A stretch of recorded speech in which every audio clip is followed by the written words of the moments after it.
Har'a seenaa qoosaa fakkaatu tan barnoota guddaa qabdu takka isiniif himuuf deema. Hanga xumuraatti obsaan hordofaa.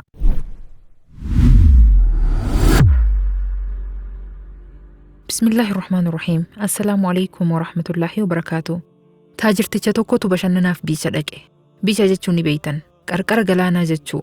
Ilmaan isaatii fi jaartii isaa wajji biicha dhaqanii cirraachirra fiigaa taphatan. Namtichi tokko ammoo qarqaruma galaanaa san taa'ee qurxummii kiyyeessa. Wayita namtichi qurxummii muraasa kiyyeessee gara manaa galuuf ka'u, taajirtichi kun namticha kana yaamee dubbise. Maal dalaguutti jirta jedheen. Qurxummii kiyyeessee galuu jiraa jedheen. Guyyatti qurxummii meeqa kiyyeessita jedhee gaafate taajirtichi.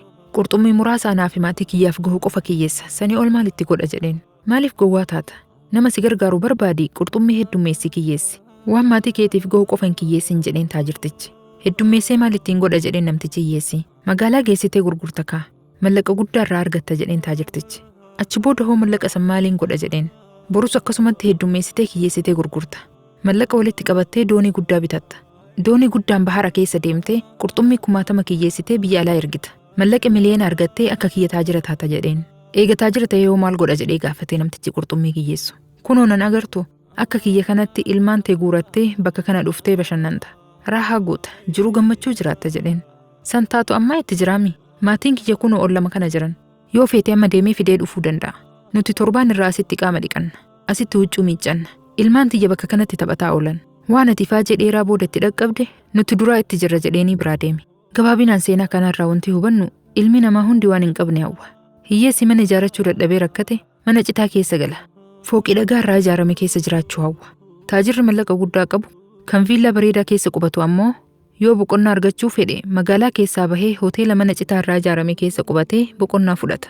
Hoteelli mana baadiyyaa fakkaatu kun halkan tokkoof magaalaa Bishooftuu keessatti doolaara 135 hanga 170ti. Birrii 7,000 hanga 10,000ti halkan tokko qofaaf. Taajirri mana viillaa keessa jiraachuu hifatee mana citaa akkanaa kan hawwa. Miskiintichi ammoo mana citaa jibbee viillaa hawwa. Kan baadiyyaa gaara keessa jiraatu yoomuma sii bahee akka namaa magaalaa keessatti mana ijaarii jiraadha jedha. Kan magaalaa keessaa fooqa hedduu qabu ammoo yoo sammuu ofiitiif boqonnaa kennuu fedhe magaalaa irraa fagaatee hoteela gaara keessatti ijaarame kireeffata. Fedhiin ilma namaa yoomillee hin guutamu. Namni hundi waan harkaa qabu tuffatee waan isa harka hin jirre hawwaa jiraata. Gabaabina wanti isiniif dhaamu hawwii waan fagootiif jecha waan isin harka jiru hin irraanfatinaa. Tan hawwitan argachuu yoo barbaaddan tan harkaa qabdaniif galata galchaa. Waan harkaa qabdan jabeeffadhaa. Tan hawwitaniif ammoo abdii rabbiitiin hojiitti jabaadhaa. Fi amaanillaa.